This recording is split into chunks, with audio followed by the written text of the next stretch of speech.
Saudara sekalian, selamat pagi. Senang menyapa saudara dengan renungan singkat pagi ini. Hari ini semoga menjadi hari yang baik untuk kita semua. Renungan singkat saya beri judul Bertobat dan Percaya kepada Injil. Teksnya diambil dari Kisah Para Rasul pasal 2 ayat 37-38. Berbunyi demikian. Ketika mereka mendengar hal itu, hati mereka sangat terharu. Lalu mereka bertanya kepada Petrus dan rasul-rasul yang lain, apakah yang harus kami perbuat? Saudara-saudara, jawab Petrus kepada mereka, bertobatlah dan hendaklah kamu masing-masing memberi dirimu dibaptis dalam nama Yesus Kristus untuk pengampunan dosamu. Maka kamu akan menerima karunia Roh Kudus. Saudara sekalian, ini sekali lagi adalah berbicara mengenai tokoh yang bernama Petrus. Petrus setelah dipenuhi Roh Kudus, dia berdiri dan berkhotbah dengan sangat lantang, sangat mengagumkan, membuat orang tercengang dan termangu-mangu. Sedemikian indah dan penuh otoritas khotbah yang disampaikan. Karena Petrus berkhotbah kepada orang-orang Yahudi, kepada orang-orang yang takut akan Tuhan yang disebut sebagai proselyt. Dan bagi mereka, apa yang disampaikan Petrus itu adalah sesuatu yang sangat biasa, sangat familiar. Tetapi yang luar biasa adalah bahwa khotbah Petrus sangat berbeda dengan paparan-paparan kebenaran yang pernah mereka dengar dari para imam atau para ahli Taurat.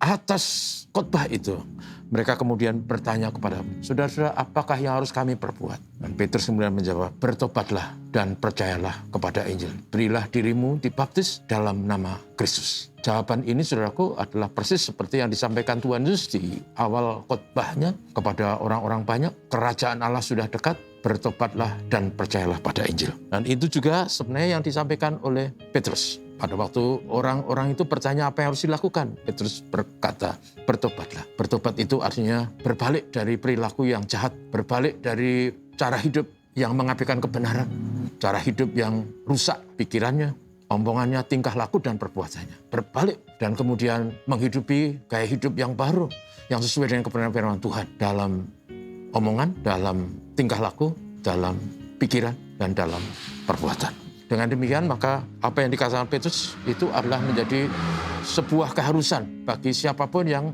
ingin selamat dari petaka api neraka. Harus bertobat. Dan kemudian Petrus berkata, dan berilah dirimu dibaptis dalam nama Yesus demi pengampunan dosamu. Saudaraku, itulah Injil. Injil itu isinya adalah di dalam Yesus ada pengampunan dosa. Sehingga orang diselamatkan menurut ajaran Injil itu bukan karena alasan apapun kecuali satu, anugerah Tuhan. Tuhan mengampuni. Dan kemudian tanda untuk bertobat itu adalah dibaptis sebagai bukti pengakuan. Baptis itu artinya mandi, sebagai gambaran yang menjelaskan bahwa orang dibaptis itu adalah orang yang telah dibasuh segala dosa dan noda. Dan dia menjadi orang yang bersih seperti orang yang habis mandi. Saudaraku, dengan demikian maka apa yang disampaikan Petrus itu adalah syarat kalau orang ingin menjadi murid Kristus atau dalam bahasa yang umum menjadi Kristen dalam arti sebenarnya harus ada dua hal yang tidak boleh ditawar. Bertobat dan percaya kepada Injil. Kepada Yesus sebagai Tuhan dan Juru Selamat. Bertobat dan percaya kepada Injil seperti dua sisi dari sebuah mata uang. Tidak cukup hanya bertobat dan tidak cukup hanya percaya. Dan itu yang disampaikan Petrus, itu disampaikan Tuhan Yesus. Saudaraku, karena itu mari kita menjadi Kristen yang mewarnai hidup dan laku kita, yang menghasilkan buah-buah pertobatan. Dan juga mengikut Yesus dengan iman, kesungguhan, dan kesetiaan. Tuhan memberkati kita. Mari kita pulang. Tuhan Yesus, terima kasih. Hari ini kami diingatkan bagaimana seharusnya kami menjadi Kristen, menjadi pengikut Kristus. Tuhan tolong kami semua menjadi pengikut Kristus yang benar dan baik. Memberkati kami, memberkati keluarga-keluarga GKNF, memberkati pelayanan-pelayanan di GKNF, juga memberkati negeri kami, negeri tercinta Indonesia. Tuhan memberi rahmat anugerah-Mu supaya damai, tentram, dan selalu ada stok bahan makanan bagi seluruh warga bangsa.